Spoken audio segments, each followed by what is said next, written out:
the bad seeds are now out of Destiny's Child. I was shocked. I was literally floored. Jonathan. This is a place between heaven and Hollywood. It's in Hollywood. You haven't really made it until everyone can say your name. My dream was to be an entertainer. I was living my dream. But fame can be fleeting, as former Destinys Child member LeToya LaTavia learned the hard way. I was like, wow, 7 years down the drain, just like that. LeToya LaTavia is a natural-born performer. I started singing in church. I went to Brentwood Baptist Church in Houston, Texas, and I just wanted to do what Janet did and what I saw Whitney do. One day at school, LeToya met a new friend who would forever change her destiny. I was going to my seat, and I look up, and there's a girl in my seat. I'm like, teacher, somebody's in my seat, whatever. Come to find out, it was Beyonce. You know, I found out that she could sing, she found out that I could sing, and wanted me to come and audition for her father. Beyonce's dad, Matthew Knowles, invited LeToya to join Girls Time, which later became Destinys Child. The lineup also included LaTavia Robertson and Beyonce's best friend, Kelly Rowland. The vibe between the four of us was wonderful. When we would have our interviews and we would say that we were sisters, it was very true. Matthew Knowles managed the group and ran a tight ship. He was about rehearsing. Rehearse, rehearse, rehearse, rehearse, rehearse, rehearse. In 1997, Destinys Child signed with Columbia Records. The girls' first taste of success came with paperwork attached from Matthew. The contracts were laid out in front of us. Everybody's excited, ready to sign. And he would pull out his management agreement and say, this has to be signed before you sign this. You think that it was ludicrous for us to have to sign a contract like right there. LeToya's mom, Pamela LaTavia, wanted the deal to be reviewed by an attorney. Attorneys can really screw up a lot of stuff. It became a really bad situation. They were looking at it like, wow, LeToya, you're stopping our deal here. And then, of course, she's looking at me at that age. What are you doing, Mom? Eventually, the girls signed. Destinys Child hit the road in support of their debut LP. They had an autograph signing here in Houston. We get there, the line is wrapped around the corner. They're screaming their names. They roll up in a limo, and Destinys Child, and they get out, the crowd goes wild. That was the first time I realized she hit it big. Encouraged by their success, the group quickly returned to the studio and recorded a follow-up album, The Writing's on the Wall. The title proved prophetic. Matthew got the phone call that LaTavia was very sick. And the next day we were going on our European tour. And we were all like, well, what are we gonna do? We can't go. And he was like, well, Janella, the choreographer, can take her place. I was shocked. I was literally floored. I have 104 fever. I can't leave.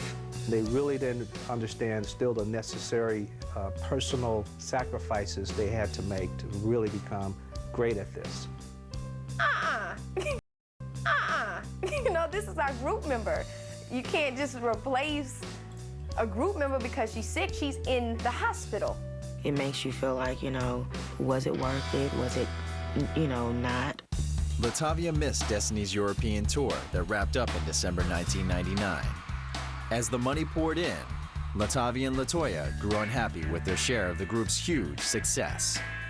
You look up some days and you're like, okay, I can't pay my cell phone bill. You know, like, that's really crazy. So we had questions. When Toya was like, well, you know, I want to go get another manager. There's no reason that Beyonce driving a Jaguar right now and my mama still is driving this old Mazda. What are we gonna do? Do we feel like our voice is gonna be big enough to be able to make an impact? LaTavia and I sent a letter over stating that we just wanted a business manager, someone that could help us, you know, to have better communication with management and with the label. It showed a lack of trust. And I worked my butt off for all of the girls, so I was disappointed, I felt angry. I called Beyonce. You could tell that things had been miscommunicated to her. Our issue was strictly with management, and it had nothing to do with Beyonce and Kelly. Communication between the girls broke down. The next time LeToya and LaTavia saw their own group was on TV. But something was missing. We were watching BET and we heard world premiere, Say My Name video. Over the next 4 minutes and 31 seconds, LaTavia and LeToya watched two new girls steal their destiny. They didn't find out until they seen the video with us in the group. Obviously, I have no idea about this. I'm 18 years old, and I'm happy to be a Destiny's Child, and I don't know anyone who would turn down that opportunity. We were sitting there just in awe. It was like a blank emotion. We're looking at each other like, oh my gosh. Wow. 7 years down the drain, just like that. I think that they had to have been devastated. My self-esteem was very, very low. Beyonce is very talented, and so I was like, well, I'm not sounding like that.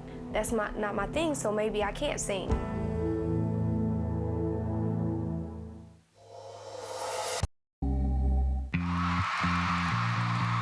In 2000, Destinys Child had its second major hit with Say My Name. When the video premiered, group members LeToya Luckett and LaTavia Robertson found out they had been replaced, and fans were now saying two new names, Michelle Williams and Farrah Franklin.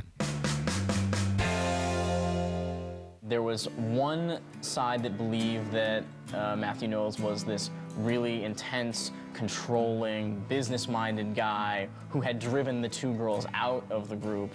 And there was another side that said that they had already got a little taste of success and wanted to continue on their own. Beyonce was devastated. These were her sisters. These were her friends. They had spent the last, what, 6, 7 years of their lives together getting to this point. This was not something that she took lightly. As long as it was Beyonce and Kelly doing the singing, the belief of all of us is that it would make a major difference, and sure enough, it didn't.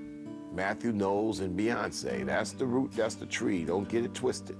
Everything else is a branch or a leaf. It was a very, very big story in music because that first Destiny's Child album had been very big, and they probably only became more devastated as time went on because the group just kept becoming more and more successful, and that they were denied all the fruits of their labor.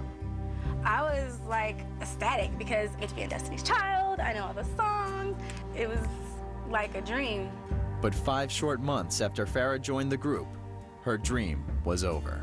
I felt like I was losing my identity and I was not being treated as you would personally want someone treating your daughter if the tables were switched around. And I just couldn't, handle the situation anymore. I had to leave. All of the bad seeds are now out of Destiny's Child. We've had changes in the group, and we finally found the recipe that is perfect. Meanwhile, in March of 2000, LeToya and LaTavia filed suit against their former bandmates Kelly and Beyonce, as well as Matthew Knowles and the Sony music label. But once the suit was settled, the girls tried to focus on the future. I'm a go-getter. I don't give up easily. In 2004, LeToya auditioned for Capitol Records, and the label offered her a deal immediately. They love my music. They said it was something different. I was like, oh, she could sing. What I really liked about it was it wasn't really a Destiny Child kind of sound. It was more urban, it was more her. LeToya released her self-titled album in July 2006. It shot straight to the top of the charts. Once I found out I was #1, I think that's when it hit, and I felt like all the hard work paid off. Like I was finally there. Since leaving Destiny's Child, LaTavia and Farrah also began working on solo careers.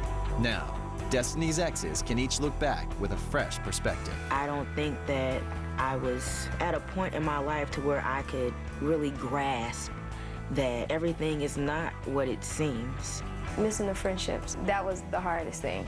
It was the death of a friendship. I do believe that it comes a point in your life where you're doing things that you wouldn't do normally, and you're not who you are, and there's such a thing as selling your soul for fame. You ain't got to get too sentimental. Life goes on.